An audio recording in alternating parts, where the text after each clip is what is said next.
Ramous returned to work on Monday morning. He called Maggie into his office. "Good morning, Maggie. Are you guys getting settled in?" "Good morning, Ram. Yes, we're getting situated. It feels so good to be here. How was your time off? I noticed you didn't go to London. What happened?" "We decided to stay here. My British is horrible, and I don't like gravy on my fries. So, we just stayed in town." "Did you need me for something other than to say good morning?" "Yes, we need to talk. I need to bring you up to date on an investigation I'm conducting." "Okay. I was beginning to wonder if you were involved with something." "What is it?" "I'll tell you everything I can. I'm in the middle of an investigation regarding the St. Paul Corporation and its involvement in mass corruption, which is an understatement. It's the most dangerous investigation I've ever been involved with. People have been murdered, and I do not want to risk you or your family, so the less I tell you the safer it will be for you." "When you said people have been murdered, were you referring to the two officers? Does this have to do with them?" "Yes, and others. But I can't tell you everything. I told you this much in case you need to fill in should anything happen to me. So, be prepared just in case." "That's crazy, Ram. I came to work for you, not to take your job." "Maggie, covering for me is the job. You're second in command, and first, when I'm unavailable. But don't worry. If I need to leave, it should only be temporary. Because you can run the department, was one reason I hired you. I believed you could fill in as chief should it become necessary. This investigation has a lot of international players. So, I never know if or when I might have to leave for a time. You can fill in as chief, and Larry can assist you. He's capable of that. I promise, when this investigation is over, I'll fill in the details. Right now, it's not safe to do so. Can I count on you?" "I'm reluctant, but yes, you can count on me. Ram, nothing better happen to you, or I will dig you up and punch you in the nose." "I'm looking forward to it. Today, I want you to go over the roster and assignments. Also, get with Larry and make him show you around the district. He will be your go-to person when I'm not available." "He's been doing that already." "Well, keep at it." Ramous knew that he could count on Maggie, and he knew he had to. The hard part was doing it without bringing her in on the investigation, but he couldn't live with himself if Maggie or her family were hurt because of this investigation. He thought perhaps he should have waited until the investigation was over before hiring his second-in-command, but he needed to fill the position in case that person had to take over, and he knew Maggie was the perfect person for the job, and she may not have accepted the position if he didn't offer it to her when he did. He couldn't risk losing her. Maggie spent the rest of the morning reviewing the employee evaluations, hoping to learn about the rest of the department. She even read Ramous' evaluation and board minutes from the mayor and city council regarding him. She said under her breath, "Typical Ram." In one of the board minutes, the mayor complained about Ramous because he threatened to arrest him if he didn't pay his many parking tickets. They added up to over $1,000. Ramous told the mayor he needed to obey the law just like everyone else. The mayor got mad, but the council agreed with the chief. The mayor paid the tickets to avoid arrest. She liked how Ramous treated everyone the same. It didn't matter if you were the President of the United States, or a homeless person, Ramous always treated you as an equal, and with respect. When she was done with the evaluations, she and Larry spent the rest of the afternoon driving around the district. He pointed out all the trouble spots and all the best places to eat. She was already in love with the Oregon coast. The next evening, Mike came into the kitchen where Ramous and Emily were talking hotel business and asked him to meet him on the back deck. Once outside, he said, "Let's go for a walk. I have information that you won't like at all." When they got to the beach, Mike explained, "Tram, I received a call from one of my more clandestine friends with St. Paul. He's a good man and is working hard, undercover, bringing St. Paul to justice. He's helped to provide me with information. So, when I say clandestine, I mean he knows things from the underbelly of the corporation." "How is it you maintain such close contact with so many still working for St. Paul?" "Ramous, dozens of people working for St. Paul, to have learned what the corporation has done or is doing, want to bring those things to an end. There's a small army of people around the world on our side. We are not alone. The information we're holding is the most crucial evidence we could have to bring the corporation to its symbolic knees. With that said, my friend gave me some disturbing news this afternoon. Miss Johnson and her boyfriend weren't killed by a first general. Instead, a corporate hitman killed them. My friend learned St. Paul has many such people who are in debt to them or just plain crazy, and will do anything for a buck. Portland has several of these immoral types in the police department. One of which is Derek Hill. Are you kidding me? You're saying Detective Derek Hill is behind the murders of Billy Johnson and her boyfriend, and he shot Larry? Yes, but he knows nothing about the files. They tell him where to go, who to kill, and that's it. He has been on St. Paul's payroll for 11 years. He was there when I retrieved the files from the bank. I would have never in a million years thought Derek was that kind of person. How does your friend know this? My friends, when I use the term, you understand who I'm talking about, have made themselves available since Tom and Jill were murdered. Some of those friends are high in the corporation and have come across this information through their own low-key investigations. They have been watching out for us from the beginning and researching anyone we've had contact with regarding our investigation.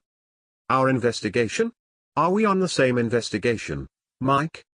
I believe we are, but maybe you have a different opinion, although it does not matter, they're watching out for both of us. Okay. Do they know about Zoe? Do they know Peter is alive?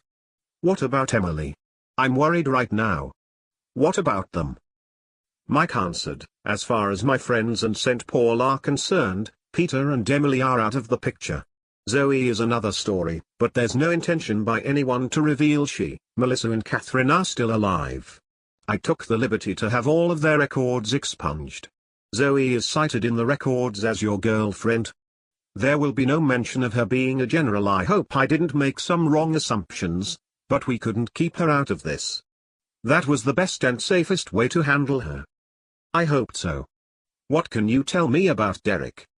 How did he get involved in this? That's just unbelievable. Well, I mentioned to my friends that Detective Hill was present when you retrieved the files. They went into research mode. Their research led them to Sawyer's files on people such as Hill, all of which worked for Sawyer as problem solvers. Those files contained everything about how they recruited a person and the acts the person committed under Sawyer's direction. I'm still not convinced, Mike. Perhaps, when I tell you how Sawyer brought him in, you might not view it so unbelievable. Sawyer spotted him 12 years ago. Sawyer was great at finding those who are easily tempted, so he sent 2 of his girls out to meet with Hill at a bar in downtown Portland. Hill took the bait hook, line, and sinker. Since he's married, that kind of exposure would ruin his marriage and cost him his job. That figures. He's always saying sexist things about women. There's a limit, and I wondered why someone would make such comments when they're married. His wife is pretty. I just don't get it, but I understand it. I know people like that too. Anyway, at first, Hill started small, arresting anyone in the Portland area who St. Paul had any consequential conflict with. He often planted evidence to cause legal problems for such offenders, hoping they wouldn't be so offensive. Then, he moved on to strong-arming anyone who wouldn't comply. Eventually, he committed murder, and has killed 7 people as of Billy and her boyfriend. There are 15 other Portland detectives and officers in debt to St. Paul, just like Derek. They walked and said nothing for a while before Ramous spoke. Is there any evidence against him? Yes, there's a lot of evidence in Sawyer's files. My friend has found out St. Paul has been looking at Hill's files because he has become a liability. They plan to turn over all that evidence to the Portland police. They're experienced at letting the system resolve their human resource problems. He will go to jail for murder. It's already in the works, and none of my friends plan to help him. Ramous had to give it time for the accusations to sink in. He has known Hill for at least 15 years. On Friday, Mike got a hold of another local media company. It was PBS, but it was someone to talk to. They asked if Mike, and anyone else who could collaborate the story to meet them downtown Gresham. After talking with everyone involved, Mike, Peter, Ramous, and Zoe agreed to meet them on Monday at 11 a.m. They arrived an hour early, and once they got there, Ramous' cell rang. It was Derek, of all people. "Hi Ram, I guess you have heard I'm in trouble. I don't know what to do. I'm worried about what will happen to my family. Diane and the kids are going to live the rest of their lives without a husband and father. I'm sorry, Ram, but I don't want to turn myself into just anyone. Could you please come to meet me on 122nd and Powell, at the supermarket on the corner? I might just kill myself right here in the parking lot if you don't. I have nowhere to go or anyone else to turn to." Since they arrived early, Ramous left to meet Derek. He hoped he could at least talk him out of taking his own life. He left the other three at the office where they were to meet with the OPB reporter. Ramous forgot the files were in the back of the vehicle and almost turned around, but figured he should meet Hill first, assuming Derek still knew nothing about the files. He parked the car in the supermarket parking lot as Derek had asked him. He was there only 3 minutes before his cell rang again. It was Derek. "Hello Ram. I'm sorry it turned out this way. Where are you right now?"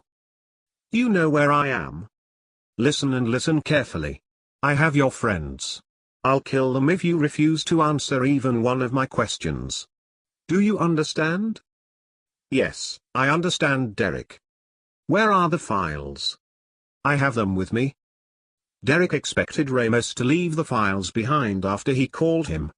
It was fortunate that he didn't. If he had, they would be in the hands of St. Paul already.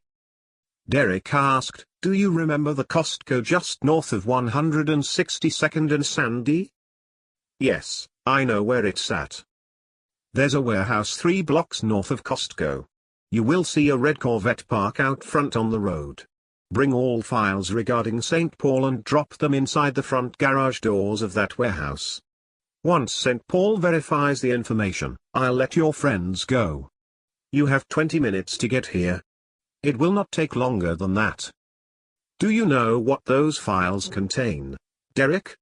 Do you know the kind of people you're working for and what they're doing?" "That's none of my business, just bring the files." Because of his answer, Ramous knew Derek didn't know what was in the files, and he didn't understand who he was holding hostage. They were just a means to an end for him. Despite that, he was certain Derek wouldn't let anyone go. He expected once he dropped the files Derek will not have a choice but to kill them all. Ramous was on his own, and no one could get there soon enough to help him. "I guess I'm going in with guns blazing. I hope I catch Derek by surprise." He found the Corvette parked out front, but pulled into the parking lot next to the warehouse. As he approached, he prayed, "Lord, I don't want to kill anyone, but my friends are in danger and I need to save them. I can't do this by myself, so I'm asking for a miracle, and your help." Ramous got up next to the outside wall of the warehouse and worked his way around to the front.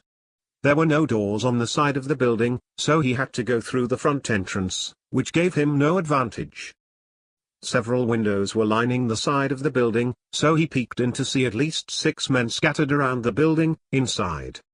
They tied his 3 friends up and hung them from the rafters, right over a stack of wooden containers. Once he came around to the front of the warehouse, he saw another man standing just on the other side of the garage doors.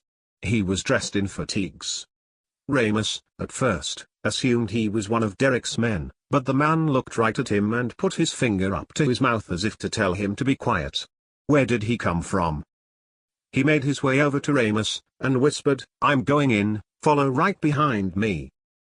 The man threw several flash grenades and stormed the warehouse. It sounded like hundreds of shots being fired from inside. Ramous was stunned when one went off next to him.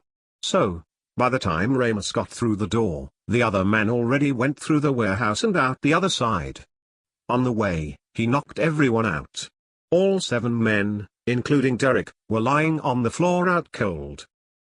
Ramous looked up at his friends. They were not moving. He worried they were dead. He ran, he climbed, he feared they were dead until he got next to them. Each of them was staring at the smoke-filled space below. It was odd to Ramous that they had nothing to say. Finally, he said as he untied them, "Are you all right?" "Did you see that?" Peter asked. Ramous answered, "No, I didn't." "What?" "There was a man out front who came in before I did. I was stunned by one of his flash grenades." Mike said, "I've never seen anything like it. I've never seen anyone move so fast."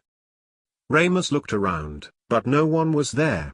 All he could see, through the smoke, were the 7 men lying on the ground. None of them were moving. Ramous asked, "Where did he go?" Mike said, "He ran out the back door." Ramous, "He looked just like you." "That wasn't me." "Perhaps, you were seeing things. Did they drug you?" Zoe answered, "No, Ram. They didn't drug us. I have never seen a gen move so fast. It was almost supernatural. I think it was an angel." Ramous assumed they had drugged the 3 of them, probably LSD or another hallucinogenic. Once they were off the containers, Peter came and stood in front of Ramous. "Let's talk about my salvation as soon as possible, okay?" Ramous just looked at Peter and smiled. Ramous knew God answered his prayer, but he missed the good part. As they exited the warehouse, police cars came from every direction. The 4 of them were standing in the loading area just outside the front entrance with 30 cops, weapons pulled, yelling at them to get on the ground. Several of the police officers entered the warehouse to find the men lying on the floor, all with illegal automatic weapons in hand. Ramous identified himself and showed his credentials. He explained to the officers that Detective Hill was wanted for the murder of Billy Johnson and her boyfriend Steve Williams, also for shooting one of his officers. Not one person was dead in the warehouse, but knocked out. As they came to, none of them knew why they were at the warehouse or where their illegal weapons came from. They were all arrested on weapon charges and taken to jail, and they arrested Hill for murder. Derek failed to retrieve the files. St. Paul had an upper-level management operative in the Portland Police Department holding on to the arrest warrants until he succeeded or failed. Derek will spend the rest of his life in prison. Mike suspected the reporter they were to meet was working for St. Paul and informed them of their intentions to give critical information to the media. Although St. Paul didn't know exactly what files they had, but now they knew all the files were not destroyed in the explosion and fire as they believed. They could not allow them to stay in possession of anyone outside the corporation. The 4 of them spent the next 2 hours at the Portland police station answering questions about what took place. The interrogators were dumbfounded about how one person knocked all those men out, and how every one of them conveniently lost their memories. If the majority of the station didn't know Ramous, they wouldn't have believed anything the 4 of them said. After 2 hours, they let them go. On the way back to Tillamook, Zoe, Mike, and Peter could speak of nothing else other than what they saw.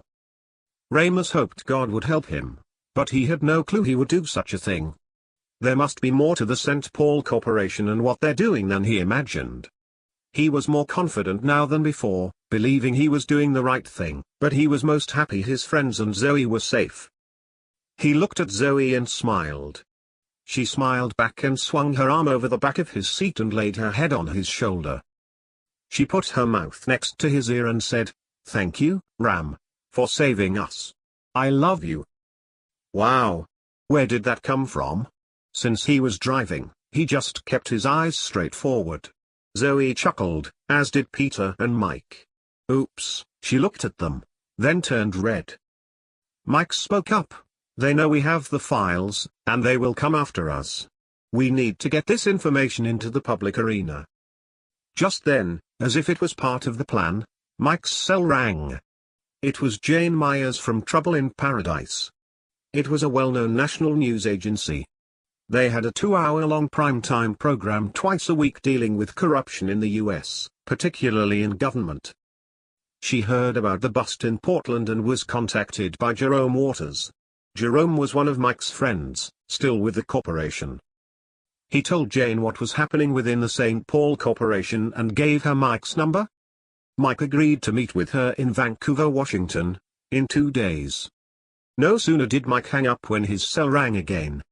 It was John Scottsdale from the Daily, Jerome had also contacted him, giving him the scoop on Portland. He also wanted to meet with the group. The Daily was Trouble in Paradise's competition on a different channel Sunday night.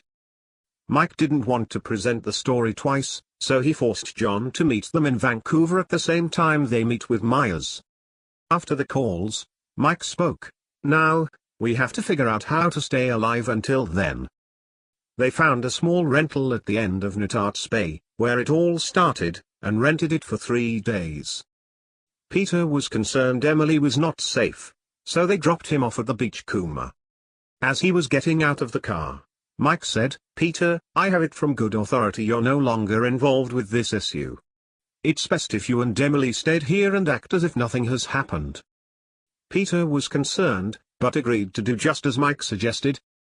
Mike's friends removed any references to Peter, Emily, and the beach coma from all pertinent records. Peter and Emily, even though Emily didn't have a clue, were safe and would never be bothered by the St. Paul Corporation. Once the three of them settled into their cabin, each said how excited they were to have this information out to a legitimate news organization, and when done, they could all return to their lives. Mike left to walk to the little market, on the beach, to get him dinner. About a minute after he left, Zoe turned to Ramous, and said, "Ramous, will you marry me?" "What? If we don't make it for the next 2 days, I want to die with you as my husband. I want your name." Then she asked, "Could you spend the rest of your life with me, someone like me?" Ramous paused and answered, "That was the wrong question, Zoe." Tears filled Zoe's eyes. He broke her heart by his response. Then he said, "You shouldn't have asked me if I could spend the rest of my life with you. You should have asked if I could spend the rest of my life without you." He paused and said, "I can't comprehend it, Honorable. I can't imagine the rest of my life without you. Will you marry me, Zoe?" "Yes, yes, I will." The two of them left for Tillamook to the local recording office to get a marriage license. Fortunately for them, the clerk knew Ramous and didn't even ask for identification, because neither one of them had any ID other than a driver's license. Once they had the license, Ramous called the pastor of his church, who agreed to marry them. The pastor's secretary and a janitor stood in as witnesses. It worried Mike when he got back to the cabin and no one was there. When they got back, he was angry with them for leaving and not telling him where they had gone. Ramous said, "We went for a drive and talked. We needed to get something out of the way." Mike replied, "Please don't do it again without letting me know." They agreed. That evening, Ramous signed a letter giving power of attorney of his property and all his possessions to both Peter and Emily should he die or become incapacitated. Ramous, Mike and Zoe met with both Jane from Trouble in Paradise and John from the Daily. When they got to the meeting, there was a congregation of 10 others, most dressed in suits waiting for them. It concerned them until Mike saw a familiar face sitting in the room. There was a table set up for them across from where everyone else was sitting. Jane spoke up. "Hello Mike, Ramous, and Zoe. We investigated what took place in Portland the other day. Everyone but Officer Hill was St. Paul security. That was interesting all by itself. Mike, are you familiar with a man by the name of Jerome Waters?" Mike answered, "Yes, I am. He's what I call a friend. My friends are high-level management within the St. Paul Corporation, trying to expose their misdeeds, for lack of a better word. The man to your right is Jerome Waters." "Hello Jerome." "Hi Mike," he said as he smiled at him. Then Jane said, "To my left is Arthur Moore, he's the U.S. Attorney General, next to him is Perry Whiteside, head of the CIA, and on my right is Harold Goodman, director of the DOJ. These other men are with various departments of law enforcement. They are here because of the magnitude of what has and is taking place within the St. Paul Corporation." Harold Goodman said, "Jerome has been an informant for the DOJ for the last 2 years. During those years, except for an arrest here and there, nothing has come out of St. Paul that's as damning as the files he claims you have.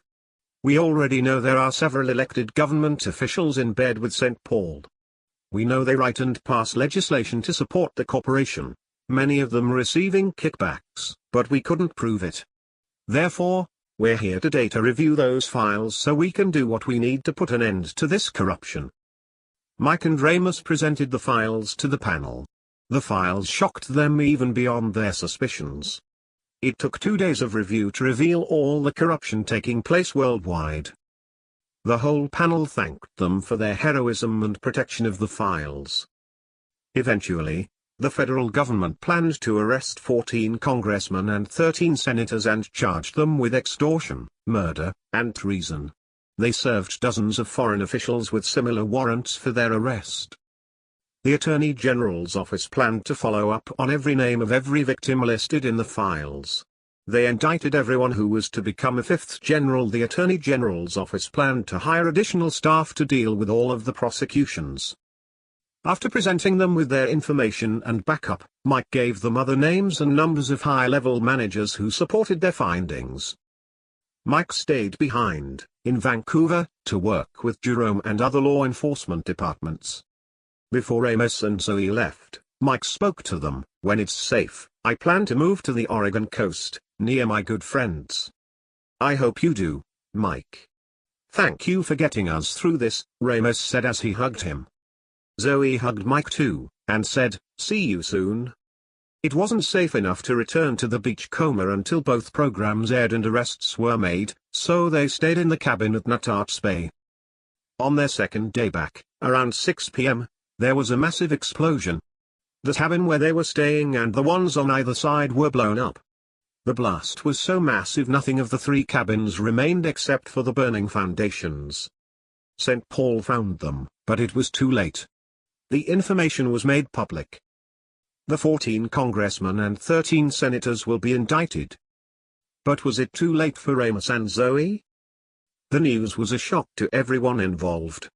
Maggie took it hard. She cried for 3 days.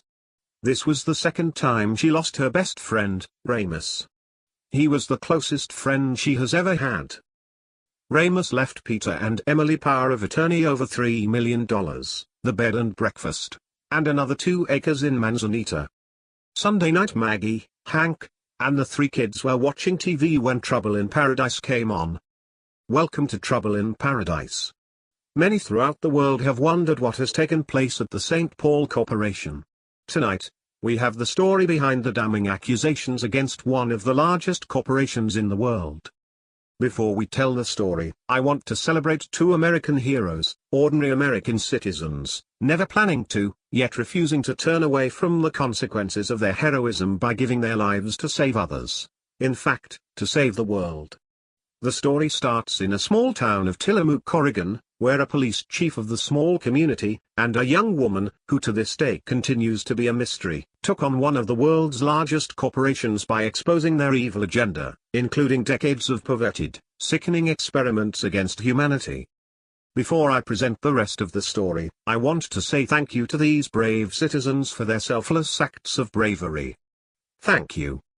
In the front room, one could hear the indictments and other arrests being made by the Attorney General and his new staff, all of which was muffled by the sound of a woman sobbing.